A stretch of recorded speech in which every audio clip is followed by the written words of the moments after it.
प्राचीन या पौराणिक काल में 5 सबसे महाप्रलयकारी अस्त्र थे। पहला ब्रह्मास्त्र, दूसरा नारायणास्त्र, तीसरा पाशुपतास्त्र, चौथा वज्र और पांचवा सुदर्शन चक्र। आइए जानते हैं ब्रह्मास्त्र के बारे में 10 खास बातें आज की वीडियो में। तदस्त्रम प्रज्ज्वाल महाज्वालम तेजो मंडल संवृतम सशब्दम भवम व्योम ज्वाला मालाकुलम भृशम चचाल चमहि कृत्स्ना सपवर्तवन द्रुमा। महाभारत। अर्थात ब्रह्मास्त्र छोड़े जाने के बाद भयंकर वायु जोरदार तमाचे मारने लगी। सहस्रावधि उल्का आकाश से गिरने लगे। भूत मात्र को भयंकर महाभय उत्पन्न हो गया। आकाश में बड़ा शब्द हुआ। आकाश जलने लगा। पर्वत, अरण्य, वृक्षों के साथ पृथ्वी हिल गई। किसने बनाया ब्रह्मास्त्र? वेद पुराणों आदि में वर्णन मिलता है जगत पिता भगवान ब्रह्मा ने दैत्यों के नाश हेतु ब्रह्मास्त्र की उत्पत्ति की थी। ब्रह्मास्त्र का अर्थ होता है ब्रह्म यानी ईश्वर का अस्त्र।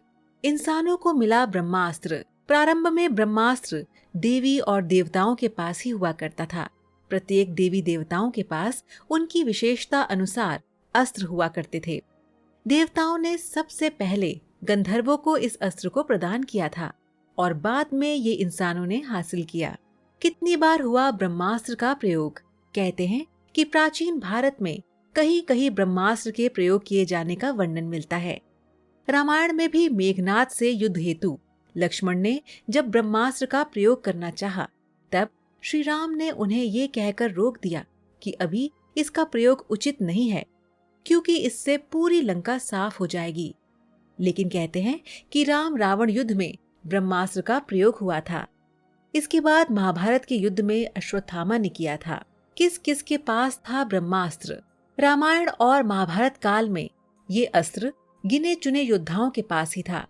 रामायण काल में जहां विभीषण और लक्ष्मण के पास ये अस्त्र था, वहीं महाभारत काल में ये द्रोणाचार्य, अश्वत्थामा, कृष्ण, कुवलाश्व, युधिष्ठिर, कर्ण, प्रद्युम्न और अर्जुन के पास था। अर्जुन ने इसे द्रोण से प्राप्त किया था। ब्रह्मास्त्र से प्रलय उत्पन्न हुआ था। ब्रह्मास्त्र कई प्रकार के होते थे, छोटे बड़े और व्यापक रूप से संहारक, इच्छित, रासायनिक, दिव्य तथा मांत्रिक अस्त्र आदि। माना जाता है कि 2 ब्रह्मास्त्रों के आपस में टकराने से प्रलय की स्थिति उत्पन्न हो जाती थी। इससे समस्त पृथ्वी के समाप्त होने का भय रहता था। महाभारत में सौप्तिक पर्व के अध्याय 13 से 15 तक ब्रह्मास्त्र के परिणाम दिए गए हैं। ब्रह्मास्त्र का परिणाम महर्षि वेदव्यास लिखते हैं कि जहाँ ब्रह्मास्त्र छोड़ा जाता था, वहाँ 12 वर्षों तक पर्जन्य वृष्टि यानी जीव जंतु, पेड़ पौधे आदि की उत्पत्ति नहीं हो पाती थी। महाभारत में उल्लेख मिलता है कि ब्रह्मास्त्र के कारण गांव में रहने वाली स्त्रियों के गर्भ मारे गए थे। यहाँ हम गौर करें कि हिरोशिमा में रेडिएशन फॉल आउट होने के कारण गर्भ मारे गए थे और उस इलाके में 12 वर्ष तक अकाल रहा। इससे ये सिद्ध होता है कि ब्रह्मास्त्र भी परमाणु बम जैसे ही रहा होगा। ब्रह्मास्त्र की काट, इस अस्त्र शस्त्र का काट किसी के भी पास नहीं था। कहते हैं कि ब्रह्मास्त्र को ब्रह्मास्त्र से ही रोका जा सकता है या इसे वापस लेकर इसके परिणाम से बचा जा सकता है।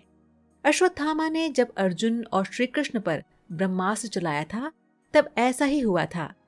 माना जाता है कि ये अचूक और सबसे भयंकर अस्त्र है। जो व्यक्ति इस अस्त्र को छोड़ता था, वह इसे वापस लेने की क्षमता भी रखता था। लेकिन अश्वत्थामा को वापस लेने का तरीका नहीं याद था, जिसके परिणाम स्वरूप उसने उत्तरा के गर्भ की ओर इसे मोड़ दिया था। लेकिन इसके असर से मृत जन्मे शिशु को श्री कृष्ण ने जीवित कर दिया था। प्रत्येक शस्त्र पर भिन्न भिन्न देव या देवी का अधिकार होता है और मंत्र तंत्र और यंत्र के द्वारा उसका संचालन होता है। ब्रह्मास्त्र अचूक अस्त्र है जो शत्रु का नाश करके ही छोड़ता है। इसका प्रतिकार दूसरे ब्रह्मास्त्र से ही हो सकता है, अन्यथा नहीं। क्या ब्रह्मास्त्र परमाणु बम जैसा था? शोध कार्य के बाद विदेशी वैज्ञानिक मानते हैं कि वास्तव में महाभारत में परमाणु बम का प्रयोग हुआ था। 42 वर्ष पहले पुणे के डॉक्टर व लेखक पद्माकार विष्णुवर्तक ने अपने शोध कार्य के आधार पर कहा था कि महाभारत के समय जो ब्रह्मास्त्र इस्तेमाल किया गया था वह परमाणु बम के समान ही था। डॉक्टर वर्तक ने 1969 से 70 में एक किताब लिखी, स्वयंभू। उसमें इसका उल्लेख मिलता है। कहते हैं कि आधुनिक काल में जे रॉबर्ट ओपनहाइमर ने गीता और महाभारत का गहन अध्ययन किया।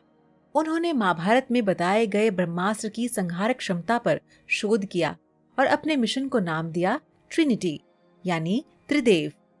रॉबर्ट के नेतृत्व में 1939 से 1945 के बीच वैज्ञानिकों की एक टीम ने यह कार्य किया।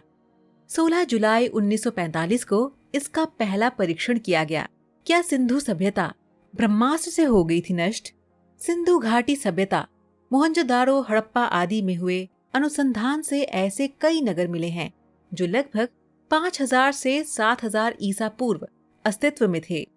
इन नगरों में मिले नरकंकालों की स्थिति से ज्ञात होता है कि मानो इन्हें किसी अकस्मात प्रहार से मारा गया है। इसके भी सबूत मिले हैं कि यहाँ किसी काल में भयंकर ऊष्मा उत्पन्न हुई थी। इन नरकंकालों का अध्ययन करने से पता चलता है कि इन पर रेडिएशन का असर भी था। दूसरी ओर शोधकर्ताओं के अनुसार राजस्थान में जोधपुर से पश्चिम दिशा में लगभग 10 मील की दूरी पर 3 वर्ग मील का एक ऐसा क्षेत्र है जहाँ पर रेडियो एक्टिविटी की राख की मोटी परत जमी है। इस परत को देखकर उसके पास एक प्राचीन नगर को खोद निकाला गया, जिसके समस्त भवन और लगभग 5 लाख निवासी आज से लगभग 8000 से 12 साल पूर्व किसी विस्फोट के कारण नष्ट हो गए थे। मुंबई का गड्ढा, मुंबई से उत्तर दिशा में लगभग 400 किलोमीटर दूरी पर स्थित 2154 मीटर की परिधि वाला एक विशालकाय गड्ढा मिला है। शोधकर्ताओं के अनुसार इसकी आयु लगभग 50,000 वर्ष है और इस गड्ढे के शोध से पता चलता है कि प्राचीन काल में भारत में परमाणु युद्ध हुआ था। तो दर्शकों, आज का सवाल आपके लिए ये है कि क्या आप बता सकते हैं भगवान श्री कृष्ण सुदर्शन चक्र को कौन सी उंगली में धारण करते हैं? आप इसका जवाब हमें नीचे कमेंट बॉक्स में दीजिए। हमें आपके जवाब का इंतजार रहेगा।